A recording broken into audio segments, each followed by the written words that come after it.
U.S. House and Senate have returned from August recess and have a long list of to-do items to tackle, including avoiding a government shutdown, passing 10 appropriations bills all the way through the House and Senate and getting it to the president, and debating legislation that would slap big tariffs on some of Russia's trading partners. But before any of that can happen, one Republican and one Democrat are forcing an issue that House Speaker Mike Johnson tried to avoid.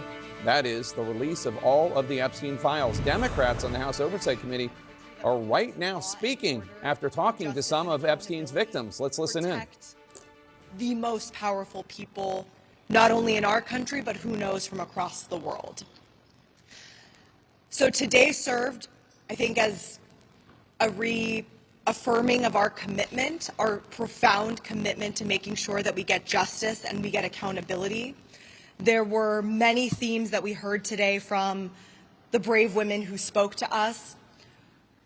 First and foremost, it is an absolute atrocity that the Trump administration allowed and sent over the president's former defense attorney to speak with a monster and to then publicize that interview and provide this monster with a platform to perpetuate her lies.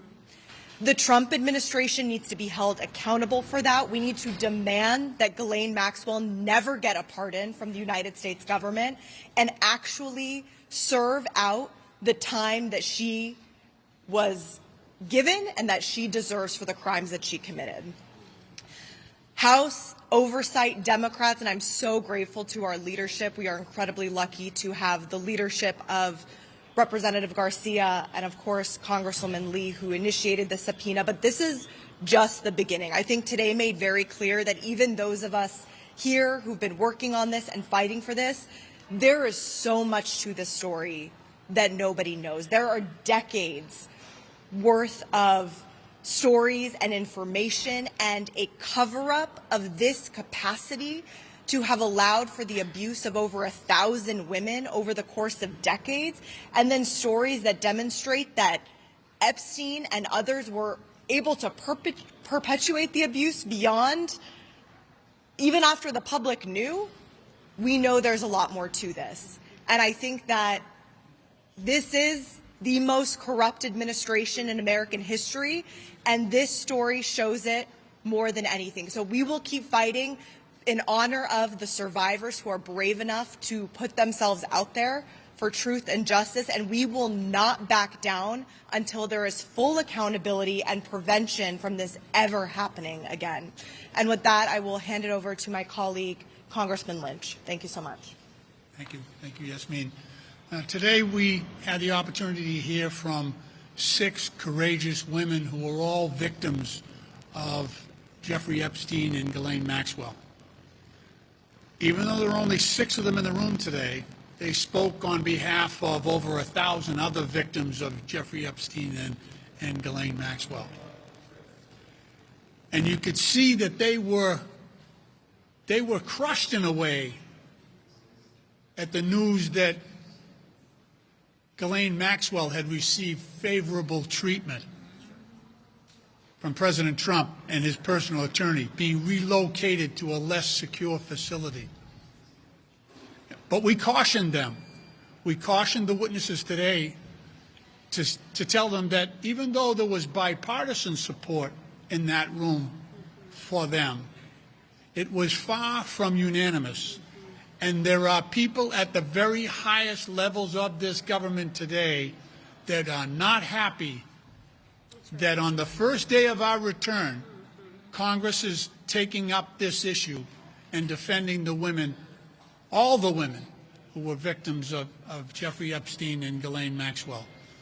And it's only through the leadership of Ms. Summer and Mr. Garcia in spearheading this effort and making sure that this issue is treated fully and fairly on behalf of the victims that we're here today. But today, the work really begins. Thank you.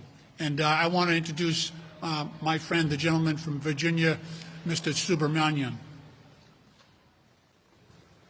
Thank you. I want to thank my colleagues. All right, as we continue to monitor this, some news just in. The House Oversight Committee said that they will move to release Epstein documents as soon as this evening.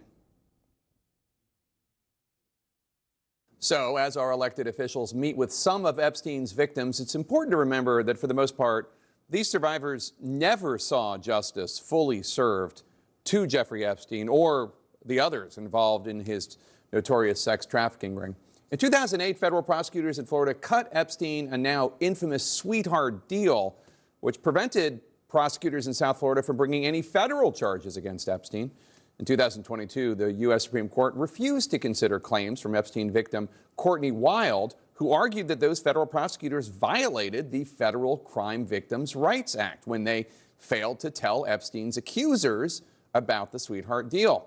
And Courtney Wild joins us now, along with Democratic Congresswoman Debbie Wasserman Schultz of Florida, who introduced a bipartisan bill to ban sweetheart deals like the one Epstein got and make sure that the victims would be notified at the very least. Let me start with you, Courtney. So you're going to be part of this news conference with Congressman Massey and Congressman Khanna tomorrow. Until now, have any members of Congress, any of the many politicians who have been talking about Jeffrey Epstein for years and calling for transparency, although some of them are a little quiet today, have any of them reached out to you to find out what you went through and what you want?